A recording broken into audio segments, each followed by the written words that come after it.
I'm 96 years old, and there are things about my marriage I never said out loud.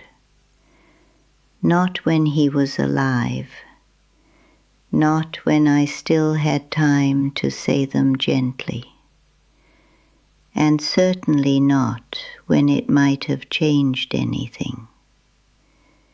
I'm saying them now because there's no use keeping them anymore.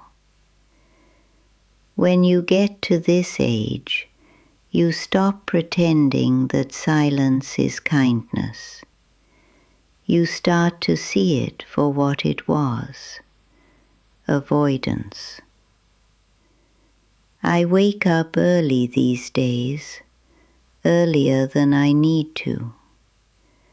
The house is quiet in a way that feels permanent. Not peaceful, just settled, like dust that won't be disturbed again. I sit in the same chair every morning, the one near the window. The cushion has gone flat, but I haven't replaced it.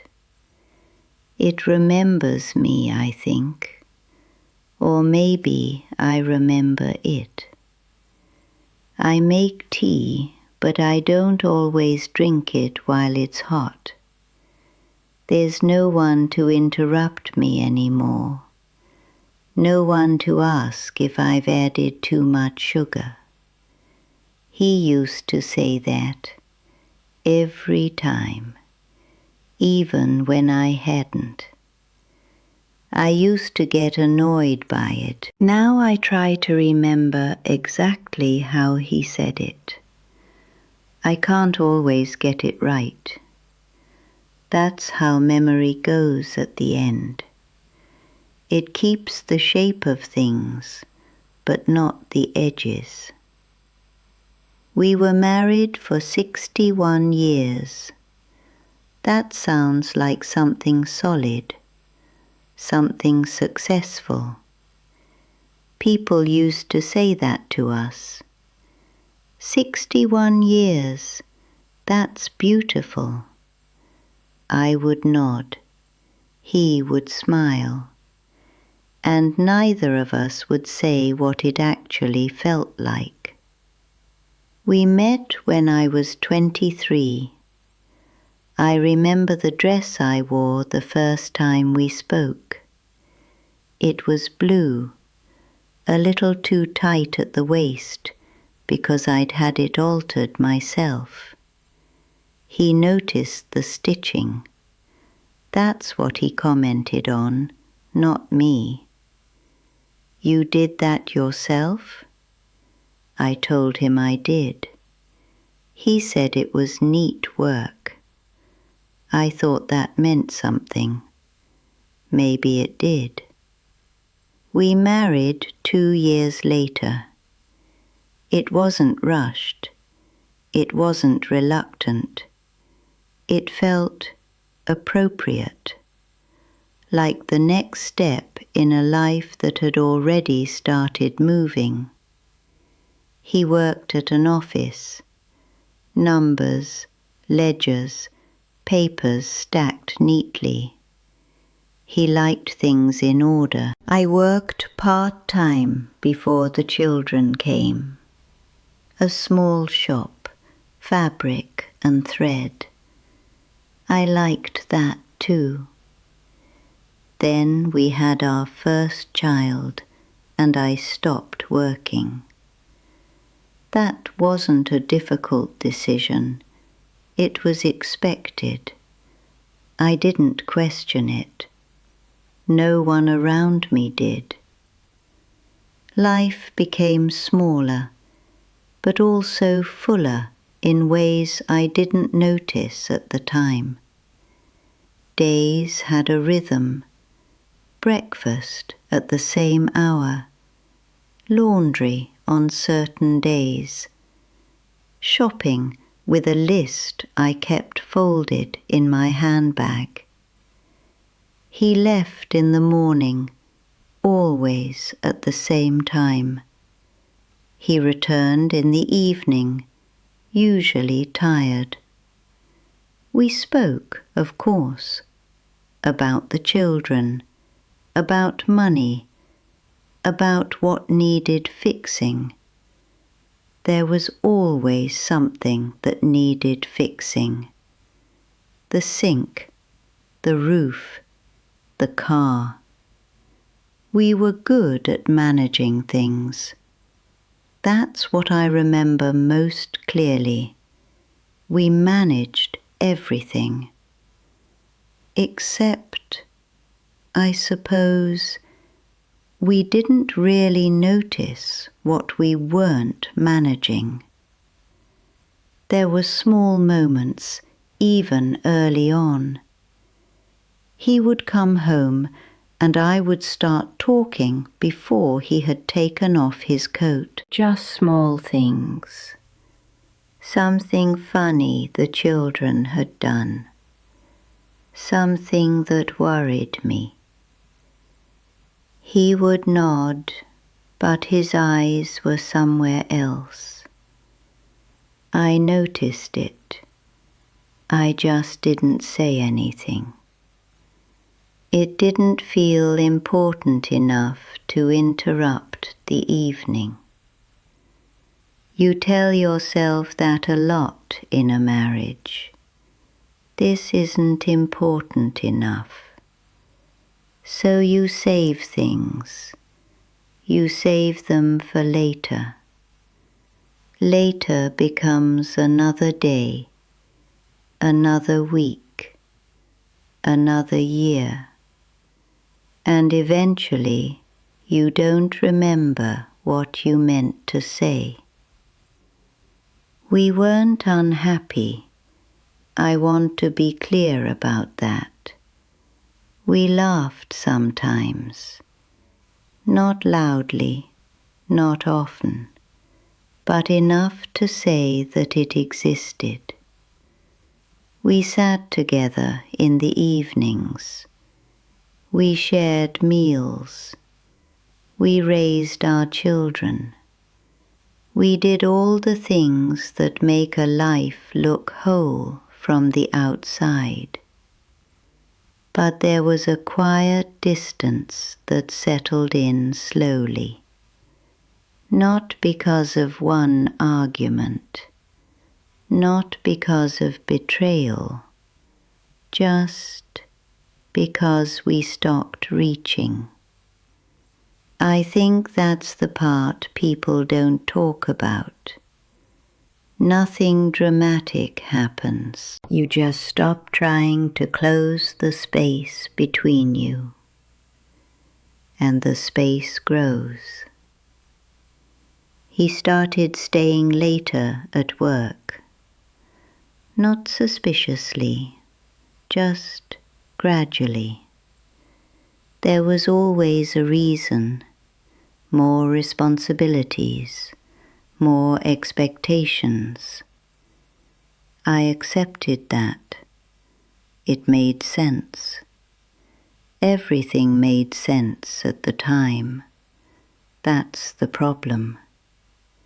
Even loneliness can make sense if you explain it well enough. I filled my days. The children needed things. The house needed things. I needed less, or at least I told myself I did.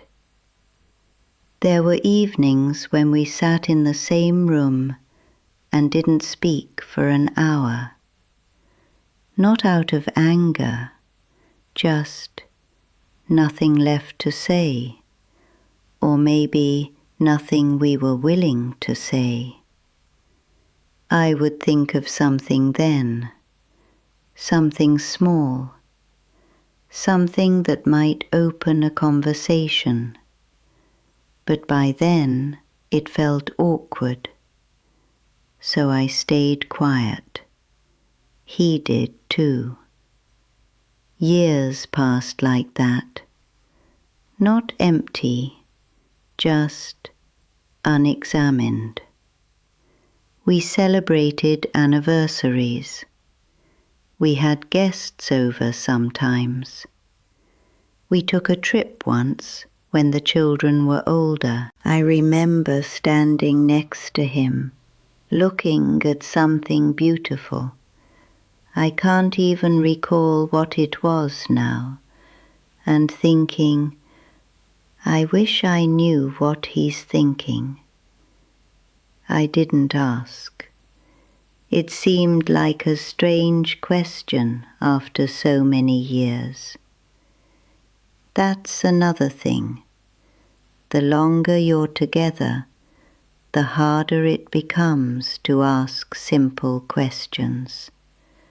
You feel like you should already know, so you stop asking.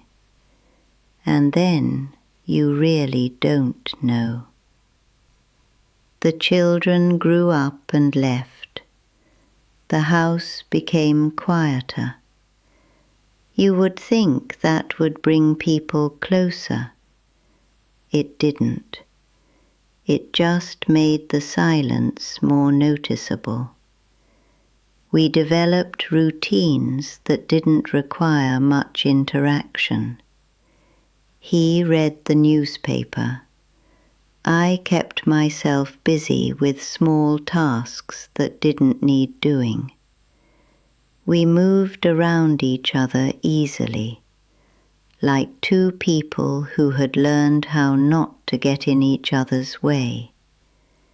There was comfort in that, but also something missing. I remember one evening very clearly. I was in the kitchen, washing dishes that were already clean. He was in the other room. I could hear the television, but not the words, just the sound. And I had this thought, very sudden, very sharp. If I disappeared right now, how long would it take him to notice something was wrong? I didn't like that thought. I pushed it away.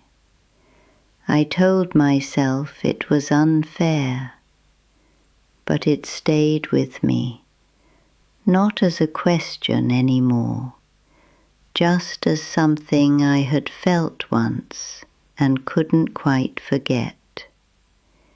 He wasn't unkind. I want to say that again. He wasn't cruel. He never raised his voice much. He provided for us. He stayed. Staying counts for something. But staying isn't the same as being present. I didn't understand that then. Or maybe I did, but I didn't know what to do with it. And then, one day, there was no more time to figure it out. He got sick. It wasn't sudden, but it wasn't long either. A few months. That's all it took. The doctors used words I didn't fully understand. I nodded anyway. He became quieter, even quieter than before. There were things I wanted to say then, important things. Or at least they felt important because time had become limited. I wanted to ask him if he had been happy. Not just happy enough, actually happy. I wanted to tell him that there were moments I felt alone, even when he was sitting right beside me. I wanted to know if he had felt the same. But sitting there next to his bed, with the machines making their small, steady sounds, it all felt too heavy to bring into the room. So I didn't say those things. I said the safe things. Do you need anything? Are you comfortable? I'm here. I was always there at the end, always. And I think he knew that. But there's a difference between being there and being known. He passed in the early morning, quietly. I was holding his hand.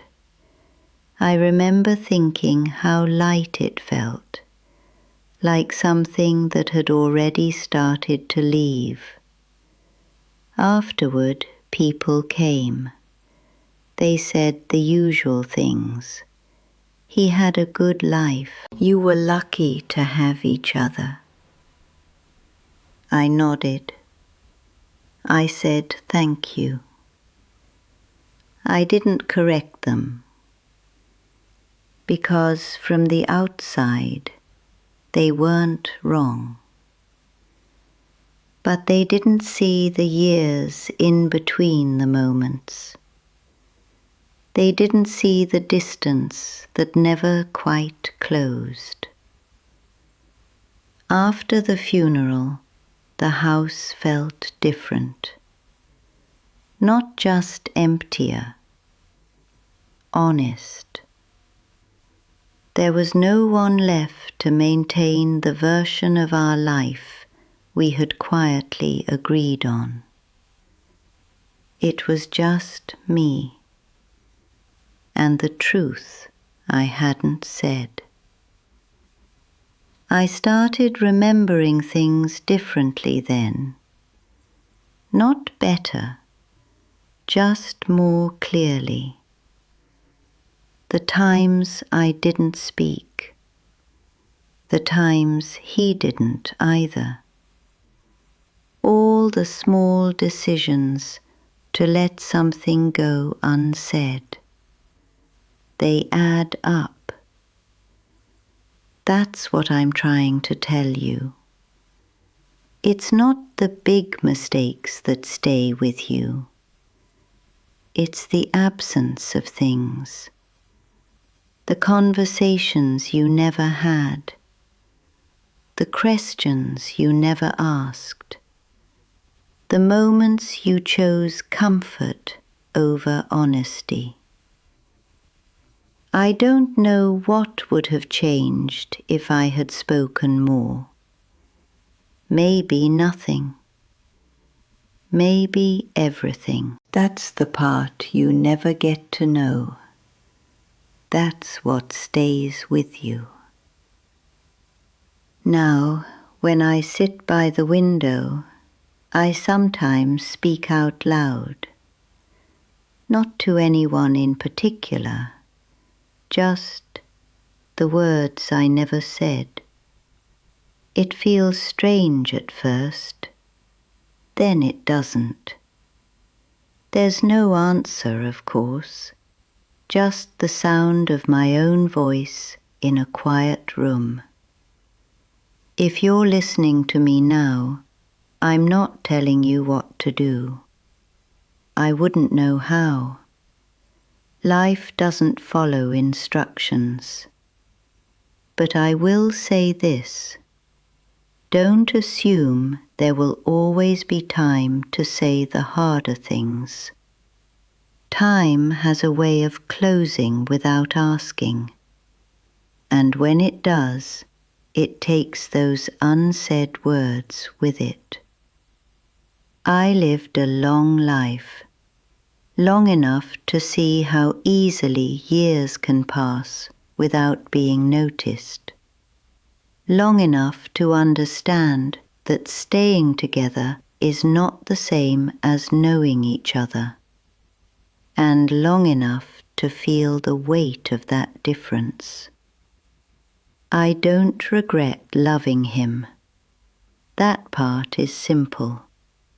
I regret not letting that love be seen more clearly, not asking for the same in return, not insisting on it even. We were careful with each other, too careful. Careful enough to avoid discomfort, careful enough to avoid truth. Now there is no discomfort, and no way to reach back for the truth we left behind. I have a few years left, maybe, or less. It doesn't matter much. The days are quiet. They pass. I remember what I can. I forget what I can't hold anymore. But this part, this understanding, it stays, and I carry it with me until I don't.